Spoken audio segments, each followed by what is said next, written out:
शेतकरी कर्जमाफी 2026 अंतर्गत 30 जूनच्या आधी शेतकऱ्यांना आम्ही कर्जमाफी देणारच आहोत असे आज पुन्हा एकदा राज्याच्या कृषी मंत्र्यांच्या वतीने स्पष्टपणे सांगण्यात आले आहे। म्हणजेच की लक्षात घ्या, आता आचारसंहिता संपली आहे। विधान परिषद निवडणुकांची आचारसंहिता असल्यामुळे कर्जमाफीची यादी येत नव्हती, परंतु आता ही आचारसंहिता संपल्यामुळे कर्जमाफीच्या याद्या येण्याचे देखील सर्व मार्ग आता मोकळे झाले आहेत आणि त्यामुळेच लक्षात घ्या शेतकरी मित्रांनो, 25 जूनला यादी येऊन 30 जून पर्यंत शेतकऱ्यांची कर्जमाफीची पहिली टप्पा किंवा पहिली यादी किंवा पहिली प्रक्रिया होणार का, असा प्रश्न राज्यातील अनेक शेतकरी विचारत आहेत। कारण 30 जूनच्या आधी जर कर्जमाफी द्यायची असेल तर साधारणपणे 25-26 तारखेच्या आसपास कर्जमाफीची पहिली यादी जे शेतकरी पात्र आहेत त्यांची यादी प्रसिद्ध करावी लागेल आणि मग त्यांना लाभ द्यावा लागेल। आता यात तुमचे जे काही प्रश्न असतील ते प्रश्नांची उत्तरे आपण जाणून घेणार आहोत, कारण 30 जून आधी कर्जमाफी होणार असे पुन्हा एकदा आपले कृषी मंत्री मुख्यमंत्री यांच्या वतीने स्पष्टपणे सांगण्यात आले आहे। मग यातील एक महत्त्वाचा मुद्दा म्हणजे सर्वात आधी काय मिळणार। सर्वात आधी 2 लाखांपर्यंतची कर्जमाफी मिळणार की वन टाइम सेटलमेंट होणार की शेतकऱ्यांना 50,000 रुपये प्रोत्साहनपर अनुदान मिळणार। चला, तुमच्या मनातील या प्रश्नांचे उत्तर आज लगेच देणार आहे, परंतु त्याआधी आपल्या पेजला फॉलो आणि चॅनलला सबस्क्राइब करायला विसरू नका, जेणेकरून योजनेसंदर्भातील पुढीलही सर्व अपडेट तुमच्यापर्यंत सर्वात आधी आणि सर्वात योग्य पद्धतीने पोहोचवण्याचे काम आपण आपल्या पेज आणि चॅनलच्या माध्यमातून शेतकरी मित्रांनो करत आहोत। तर लक्षात घ्या, 30 जून आधी शेतकऱ्यांना कर्जमाफी देणार कृषी मंत्री दत्तात्रय भरणे यांच्या वतीने पुन्हा एकदा बोललं गेलं। जेव्हा त्यांना याबाबत विचारलं गेलं की निकष बदलले जाणार का, तर त्यांनी एक सांगितलं की 30 जून आधी आम्ही राज्यातील शेतकऱ्यांना जे शेतकरी पात्र होतील त्यांना कर्जमाफी देणार आहोत। आपण पाहिलं होतं की मागील आठवड्यामध्ये आमदार रोहित पवार यांच्या वतीने एक आंदोलन करण्यात आलं होतं कर्जमाफीच्या अटी आणि निकष बदलण्यासंदर्भात। या आंदोलनामध्ये प्रामुख्याने 2 अटी होत्या, ज्या 2 अटींमध्ये 2019 साली लाभ घेतलेले शेतकरी आणि प्रोत्साहन अनुदानासाठी 50,000 रुपयांसाठीचे शेतकरी। आता या अटी नक्की काय होत्या तर लक्षात घ्या, GR नुसार एक महत्त्वाची अट आहे की ज्या शेतकऱ्यांनी 2019 सालच्या महात्मा ज्योतिराव फुले शेतकरी कर्जमुक्ती योजनेचा लाभ घेतला होता त्या शेतकऱ्यांना आता 2 लाखांपर्यंतची कर्जमाफी मिळणार नाही, तर त्या शेतकऱ्यांना 50,000 रुपयेपर्यंत जास्तीत जास्त आम्ही कर्जमाफी देणार आहोत।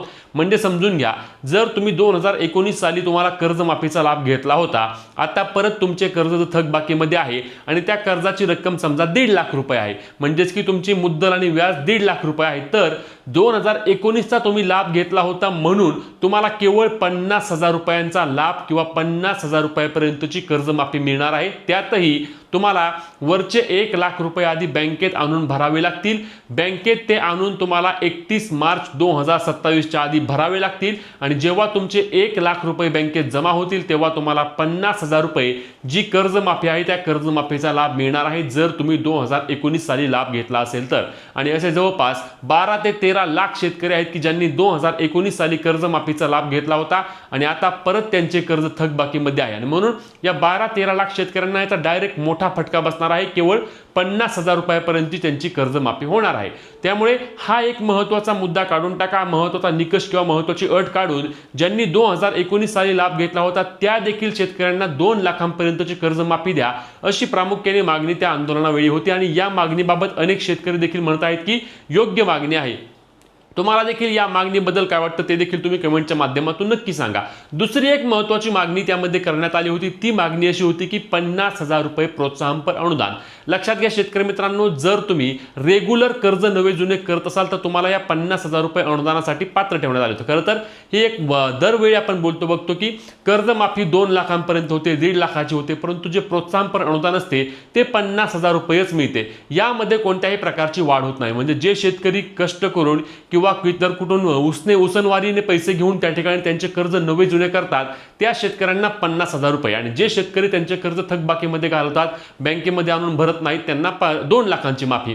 अशा पद्धतीने चुकीच्या पद्धतीने आपण पाहतो की दरवेळी ही कर्जमाफीची प्रक्रिया राबवली जात असते। आता या 50,000 रुपयासाठी देखील शेतकऱ्यांना अशा अटी टाकल्या आहेत की ज्यामुळे अनेक शेतकरी मोठ्या प्रमाणावर नाराज आहेत। लक्षात घ्या, जर तुम्हाला शेतकरी कर्जमाफीचा किंवा तुम्हाला या प्रोत्साहनपर अनुदान 50,000 रुपयांचा लाभ घ्यायचा असेल तर तुम्ही 22-23, 23-24 किंवा 24-25 या 3 वर्षांपैकी कोणत्याही 2 वर्षांमध्ये तुमचे कर्ज नवे जुने केले पाहिजे होते. ठीक आहे, ही अट शेतकऱ्यांना मान्य देखील झाली होती. पण यामध्ये अजून काय केलं की आता चालू वर्ष 2025-26 आणि 2026-27 या दोनही वर्षी तुम्ही तुमचे कर्ज पुन्हा नवे जुने करायचे आहे. म्हणजेच की अजून 2 वर्ष तुम्हाला तुमचे कर्ज नवे जुने करावे लागणार आणि मग तुम्हाला हे 50,000 रुपये अनुदान मिळणार. मग हे मिळणार कधी? आता तर पैसे मिळू शकत नाही, अजून 2 वर्ष नवे जुने करायचे. तर मग अशी अट टाकली तर हे प्रोत्साहनपर अनुदानाचा विषय डायरेक्ट 2 वर्षांवर जातोय. त्यांना आता 50,000 रुपये मिळणार नाहीत.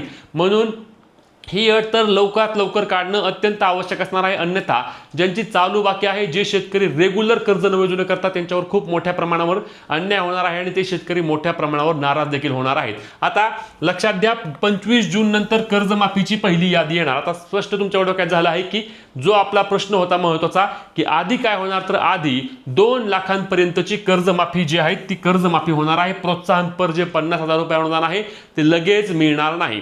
आता 2 लाखांसाठी आधी शेतकऱ्यांची यादी येईल. म्हणजेच की 1, 2, 3 किती याद्या आहेत आपल्याला माहिती नाही, परंतु याद्या येणार आहेत. आणि या यादीमध्ये ज्या शेतकऱ्याचे नाव असेल त्या शेतकऱ्याने त्याचे आधार प्रमाणीकरण किंवा ई-केवायसी करून घ्यायचे आहे.